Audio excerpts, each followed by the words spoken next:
नमस्कार साथियों, कैसे हैं आप लोग। आशा करता हूँ सभी सही होंगे। साथियों, आज हम लोग उत्तर प्रदेश लोक सेवा आयोग द्वारा जो यूपी पीसीएस की परीक्षा आयोजित कराई जाती है उसके पैटर्न के बारे में देखेंगे कि आखिर जो परीक्षा 2026 में जो प्रीलिम्स होना है उसकी जो भी बच्चे तैयारी कर रहे हैं वो अभी से तैयारी में जुट जाएं और देखते हैं कि यूपी पीसीएस का पैटर्न क्या है और बच्चे किस तरीके से इसमें पढ़ के जो है सफलता पा सकते हैं। तो इसमें आप सभी को पता होगा कि प्रीलिम्स और मेंस दो तरीके की परीक्षा होती है।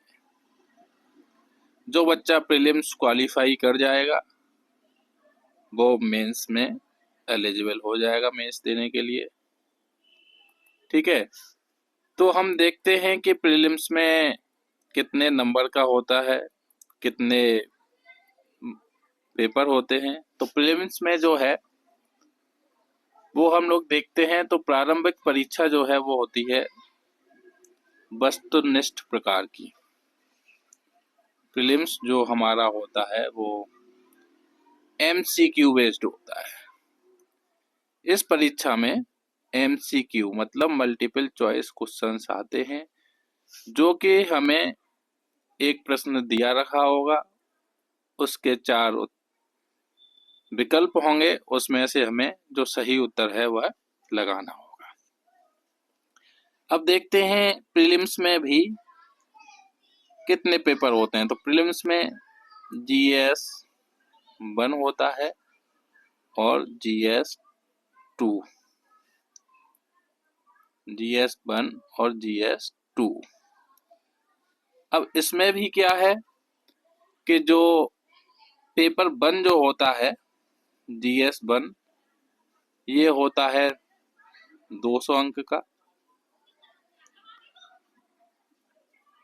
और जीएस 2 जो होता है वो होता है 200 अंक का।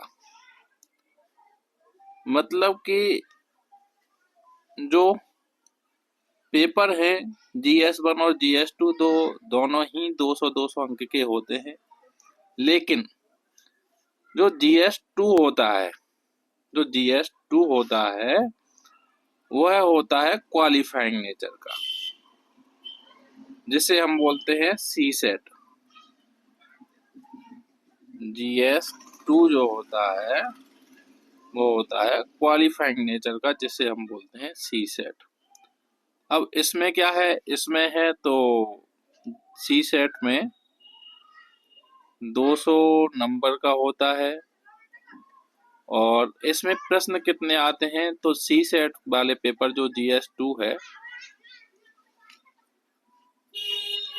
जीएस 2 जो है उसमें 100 प्रश्न आते हैं। कितने प्रश्न आते हैं? 100 प्रश्न आते हैं। तो जीएस 2 में 100 प्रश्न आते हैं, हमें सही कितने करने हैं? तो सही हमें करने होते हैं 33 प्रश्न। 33 प्रश्न अगर हम लोग सही कर देते हैं मतलब 66 नंबर, 66 मार्क्स अगर हमारे आ जाते हैं तो इस पेपर को क्वालिफाई मान लिया जाता है। मतलब अगर यह पेपर हमारा क्वालिफाई हो जाएगा तो जीएस 1 की कॉपी हमारी चेक कर दी जाएगी। तो जीएस 2 जो है वो बिल्कुल हमें परेशान होने की जरूरत नहीं है।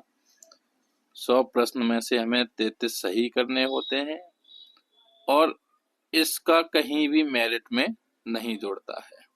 मेरिट में कहीं भी प्रश्न नहीं जुड़ते हैं।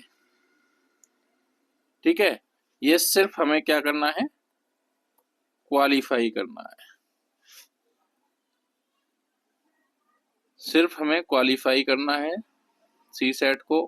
अब आते हैं जीएस 1 पर। तो सी सेट समझ गए। सी सेट में हमें क्या करना है? सिर्फ क्वालिफाई करना है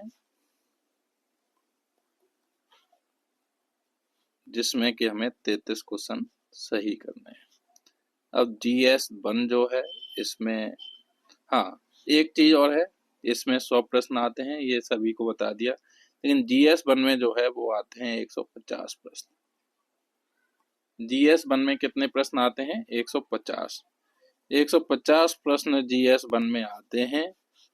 इन्हीं में से हमें मेरिट बनानी होती है।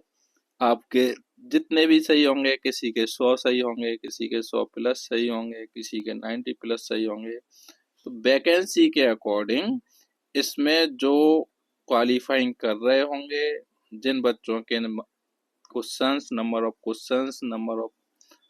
क्वेश्चंस और मार्क्स जिन बच्चों के ज़्यादा सही होंगे उनको सिलेक्ट कर लिया जाएगा। तो GS1 के बेस्ड पर क्या होता है? कट ऑफ निकाली जाती है। ठीक है, निकाली जाती है GS1 के हिसाब से। और GS1 में कितने क्वेश्चंस आते हैं? 150 क्वेश्चंस आते हैं। तो GS1 में कोशिश करिए जितने से अच्छा जितना कर सकते हैं उतने अच्छे मार्क्स आए। इसी के आधार पर आप लोग मेंस के लिए सिलेक्ट होंगे। अब बात आती है नेगेटिव मार्किंग की। नेगेटिव मार्किंग कितना होता है? तो नेगेटिव मार्किंग जो है वो होता है 1/3 का। नेगेटिव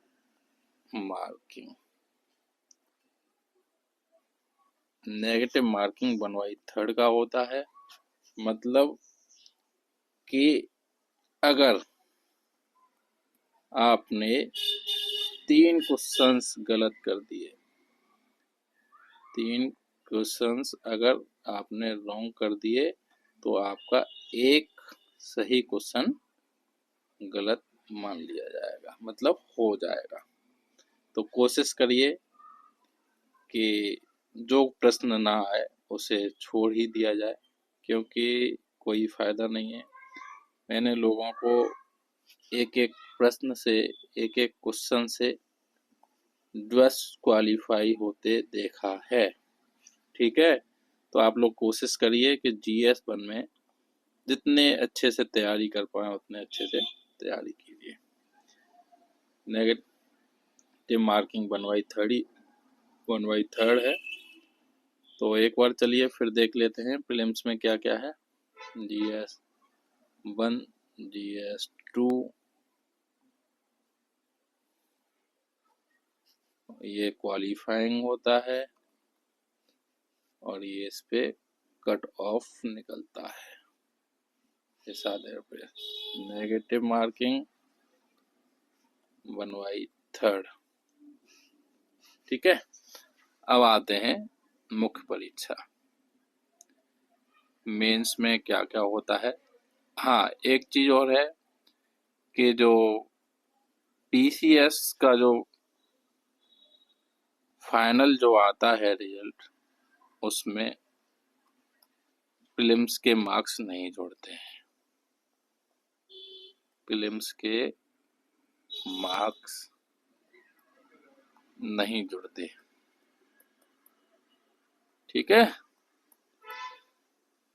तो जो मुख्य परीक्षा है उसको हम लोग देख लेते हैं। मुख्य परीक्षा में कैसे कैसे प्रश्न आते हैं और कौन कौन से पेपर जो है कि मुख्य परीक्षा में होते हैं। तो चलिए देखते हैं हम लोग कि मुख्य परीक्षा में क्या क्या आता है। तो मुख्य परीक्षा में जो है वो 1500 नंबर का होता है, 1500 मार्क्स का। मुख्य परीक्षा 1500 मार्क्स का होता है। इसमें क्या है? ये डेस्क्रिप्टिव होता है। ठीक है, अब इसमें क्या है? ये कितने अंक का होता है? तो ये 1500 अंक हमने बता दिया आपको। इसमें 8 पेपर होते हैं। कितने पेपर होते हैं? तो इसमें 8 पेपर होते हैं। 8 पेपर में 6 सामान्य अध्ययन के होते हैं,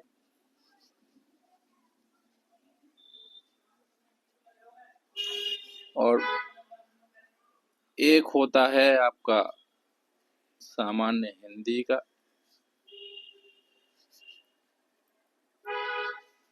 और एक होता है आपका निबंध का। तो 1500 मार्क्स की होती है, डिस्क्रिप्टिव होती है, 8 पेपर होते हैं जिसमें कि 6 सामान्य अध्ययन के पेपर होते हैं, एक सामान्य हिंदी का पेपर होता है और एक निबंध का होता है। चलिए अब देखते हैं कि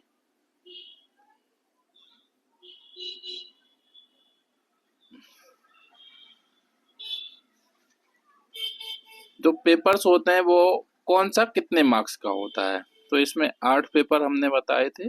8 पेपर में पहला पेपर जो है आपका वो होता है सामान्य हिंदी का। ये जो है वो होता है आपका 150 नंबर का, ठीक है। और दूसरा होता है निबंध का, दूसरा होता है निबंध का, ये होता है आपका 150 नंबर का। तो हिंदी और निबंध का मिला के कितने नंबर हो गए? 300 नंबर, ठीक है। याद रखिएगा कौन सा पेपर कितने नंबर का है। तो हिंदी 150 नंबर की आती है और निबंध 150 नंबर का आता है। और ये सारे पेपर्स क्या होते हैं? डेस्क्रिप्टिव होते हैं, मतलब आपको लिखना है, ठीक है।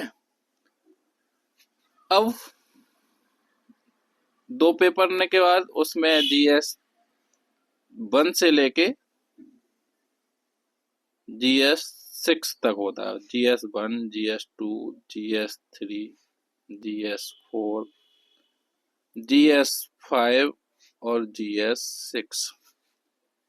ये जो हैं सभी 200-200 नंबर के होते हैं। 200, 200, 200, 200, 200 और 200। तो टोटल कितने नंबर हुए? 300 नंबर हमने बताए थे हिंदी प्लस ऐसे का,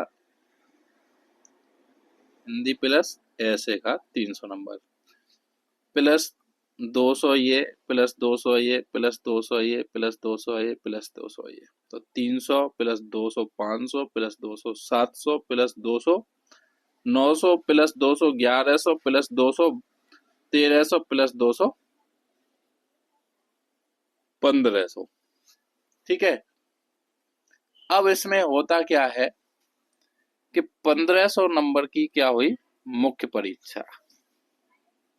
अच्छे से देख लीजिएगा, 1500 अंक की मुख्य परीक्षा हुई, ठीक है। मेंस कितने का हुआ? 1500 अंक का। इसमें हमने बाइफरकेट करके बता दिया कि कौन सा पेपर कितने अंक का होता है। इसके बाद जो साक्षात्कार का आता है वो है साक्षात्कार। साक्षात्कार है वो है 100 अंक का, ठीक है। तो ऐसे करके जो पूरी परीक्षा है वो हो गई आपकी 1600 अंक की। इसमें मैंने आपको बताया कि जो फाइनल जो कट ऑफ है, फाइनल जो रिजल्ट आएगा उसमें प्रीलिम्स प्रीलिम्स के मार्क्स ऐड नहीं होते हैं, ठीक है। तो फाइनल रिजल्ट में प्रीलिम्स के मार्क्स ऐड नहीं होते हैं। जितने नंबर आपके प्रीलिम्स में आ जाएंगे उससे सिर्फ आप क्वालिफाई करेंगे मेंस के लिए। मेंस आपका 1500 नंबर का बता दिया, बाइफरकेट करके बता दिया। 300 में आपका हिंदी प्लस ऐसे होता है, और GS 1 से लेके GS 6 तक आपके 1200 नंबर के हो गए, क्योंकि हर एक पेपर आपका 200-200 नंबर का आता है। इंटरव्यू आपका 100 नंबर का हो गया। ठीक है, तो ऐसे करके आपके 1600 मार्क्स में से मेरिट बनती है। 1600 मार्क्स में से मेरिट बनती है। ठीक है, तो ये रहा आपका पीसीएस पैटर्न। इसमें प्रीलिम्स में आपका जीएस 1 और जीएस 2, जिसमें कि कट ऑफ जो है आपकी इससे बनती है और ये क्वालिफाइंग नेचर का होता है। मेंस में हिंदी ऐसे, हिंदी आपकी 150 नंबर की, ऐसे 150 नंबर का। जीएस 1 आपका 200 नंबर का, जीएस 2 आपका 200 नंबर का, जीएस 3 200 नंबर का, जीएस 4 200 नंबर का, जीएस 5 200 नंबर का, जीएस 6 200 नंबर का और इंटरव्यू 100 नंबर का। ये रहा पूरा पैटर्न। प्रीलिम्स में आपकी नेगेटिव जो है वो 1/3 का रहता है। ये मेंस आपका डिस्क्रिप्टिव होता है। ये रहा पूरा पैटर्न, तो अच्छे से करिए। 1600 नंबर में से आपकी मेरिट बनेगी फाइनल, जिसमें कि 100 नंबर इंटरव्यू के होंगे। धन्यवाद। अभी हम लोग एक एक करके परीक्षा की तैयारी करेंगे, तो आप लोग इस चैनल से जुड़े रहिए। लगातार आज से ही पीसीएस प्रीलिम्स जो है आपका 2026 का जो होना है वो मई या जून में होना है, 2026 में। उसके लिए आज से ही हम लोग तैयारी करना शुरू कर देंगे। आज से ही मतलब आज से ही अच्छे से तैयारी कीजिए। जितना हो सकता है उतना मैक्सिमम पढ़ाई करने की कोशिश कीजिए, कॉन्सेप्ट क्लियर कीजिए और परीक्षा में सफलता पाइए। धन्यवाद।